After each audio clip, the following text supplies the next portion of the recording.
So I've talked a lot on this channel about song form. And The Origin of Love, from Hedwig and the Angry Inch, is often used as an example of a through-composed song, which is a particular kind of song form. It's a very unique kind of song form. In this video, I'm going to argue that maybe Origin of Love has a little bit more of a standard song form than we think.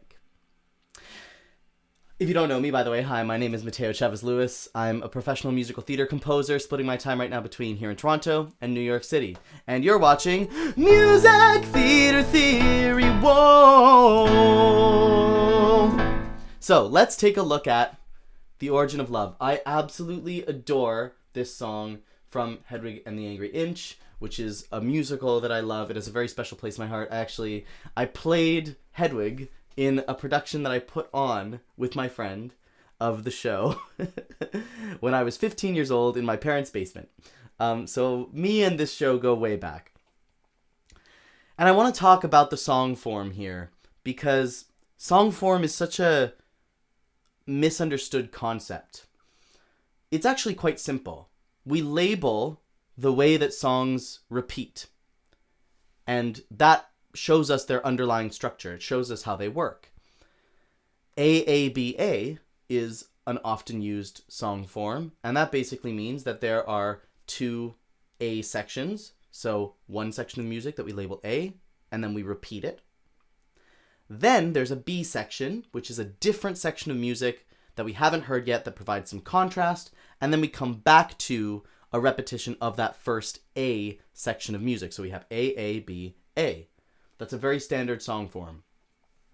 We also have like verse, chorus, bridge, chorus song form, which is used a lot in pop music.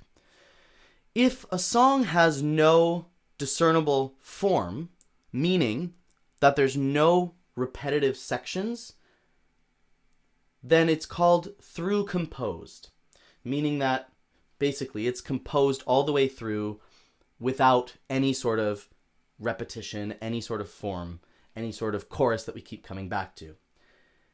I've had a few teachers use The Origin of Love as an example of a through composed song. And I'm going to show you in this video why they say that, but also why I think they are wrong. So the song starts like this.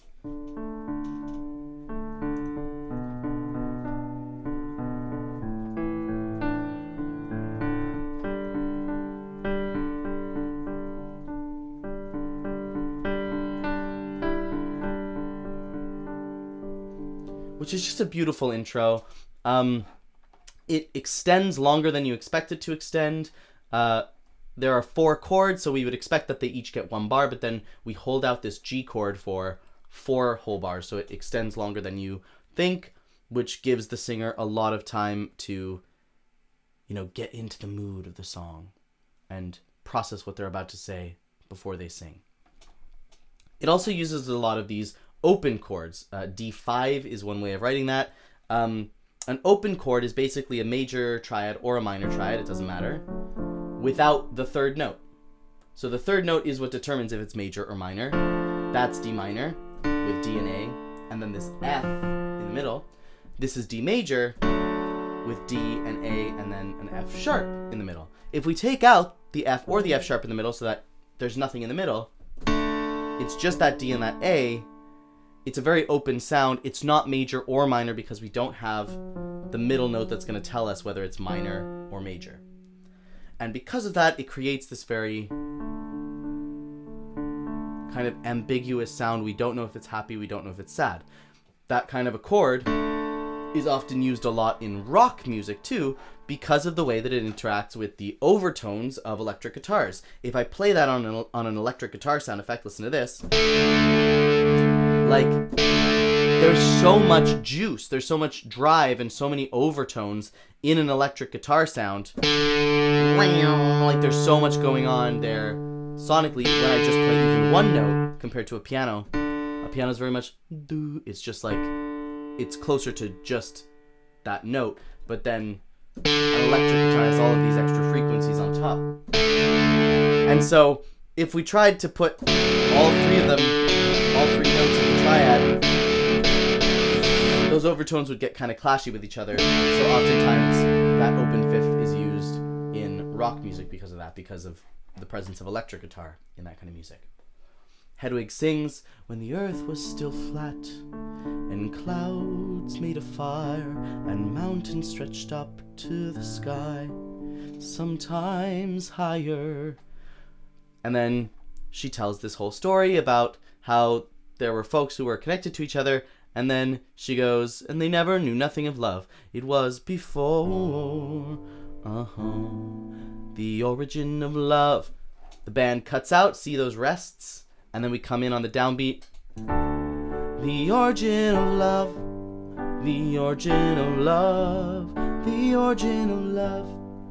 See, I would argue that that is a chorus. I would argue that this song is not through composed. Then we have this other verse, and there were 3 sexes, then one that looked like 2 men glued up back to back. They're called the children of the sun, and similar in shape and girth was the children of the earth. They looked like 2 girls rolled up in one. And the children of the moon was like a fork stuck on a spoon. They was part sun, part earth, part daughter, part son. Oh, there's no way that's right. My bad. Ooh, the origin of love. Again,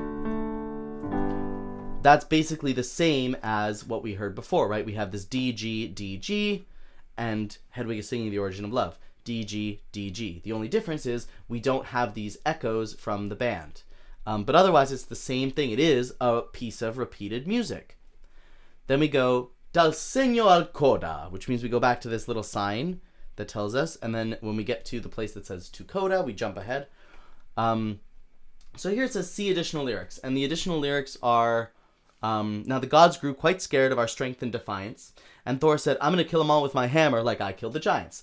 Now this is what some people would use some people would use this as evidence to prove that this song is through composed, because the rhythm of the lyrics is totally different. When the earth was still flat and clouds made of fire, 11 syllables, and mountains stretched up to the sky, sometimes higher, 11 syllables.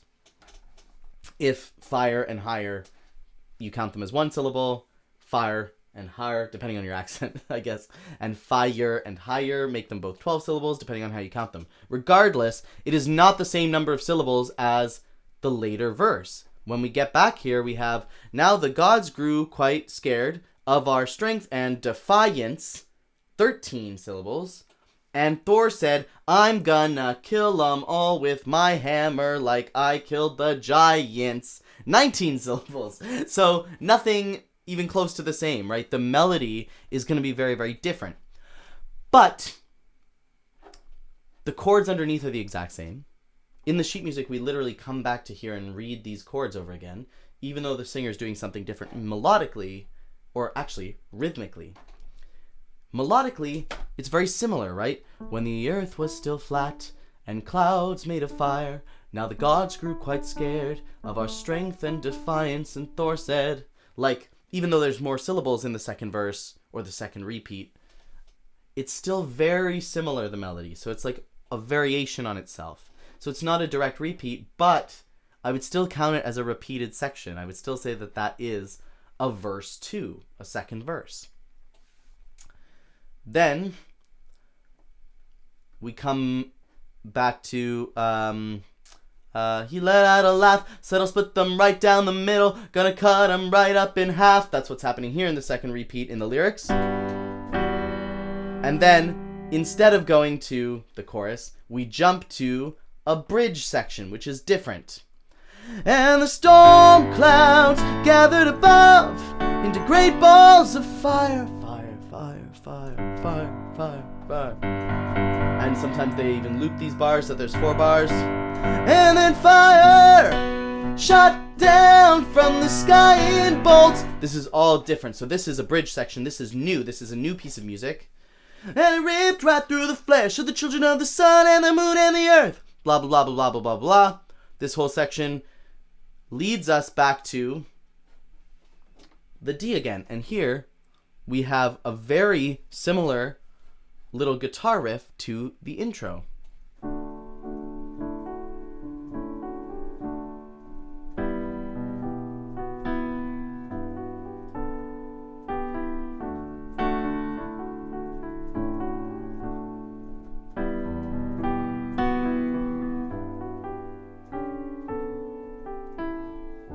And then we come back to, last time I saw you, we just split into this same chord progression that we had before. It's a little bit different. There's less variations to the chords. Before we had, I don't think we had straight D, B minor, G, A. We had D5, B minor, A sus, and then G over D. So we had D, B minor, A, G. Oh, wait a second. We had D, B minor, A, G. And now we have D, B minor, G, A. So there is a variation there that I hadn't caught before. Aha, interesting. Last time I saw you, we just split in two. You were looking at me, I was looking at you. But then, again, though, the melody is very similar, right? When the earth was still flat, the last time I saw you. The melody of the first verse and the melody of this verse, which is what I would call verse 3, even though it's a variation, again, it's the same note. It's kind of all based around that F sharp. So I would say that this is a verse 3. And then we build, we crescendo, and then eventually we get to the origin of love. This is a story of the origin of love. That's the origin of love. Then we have this DG, the origin of love. The origin of love, DG, the origin of love. I would totally call that a chorus. And then it comes back to...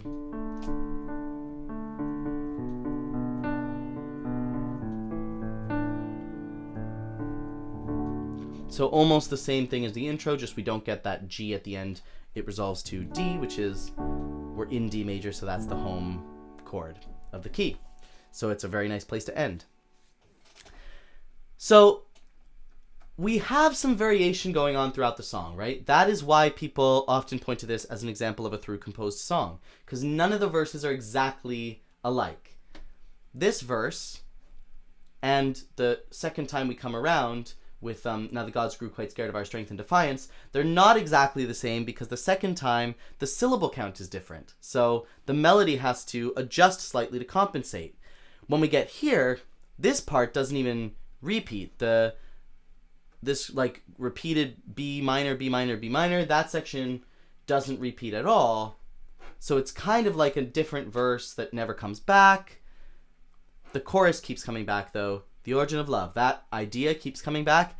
Then we have a bridge section, and then we have this verse, which is a variation. It's not exactly the same, but it's very, very similar to when the earth was still flat, and now the gods grew quite scared. Last time I saw you, it's on the same note. It's living on that F sharp. So it's very similar, each verse. There are some moments that it breaks out of a classic verse, chorus, bridge, chorus song form, but I wouldn't call this a totally through composed song. A totally through composed song, in my definition of that, would be a song that has no repetitive information at all, but this origin of love DG is so repetitive it's a chorus. And even if you want to make the point that all the verses are very, very different, this still is like an AB, CB, DB, EB, FB, GB song form, where it keeps coming back to that B section of the origin of love on that D chord and that G chord.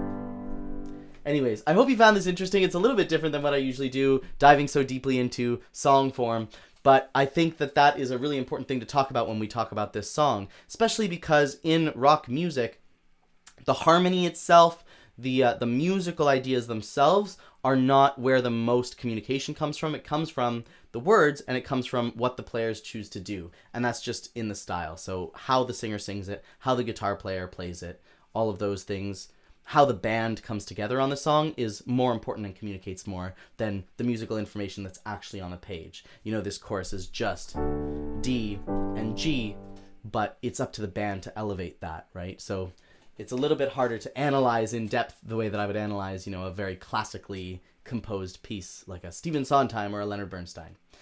But anyways, I hope you found this interesting regardless. I love this song. I love Hedwig and the Angry Inch. If you don't know this song, go listen to it. That's your homework. And I'll see you here next week on Music Theater Theory. Whoa! Peace out, y'all.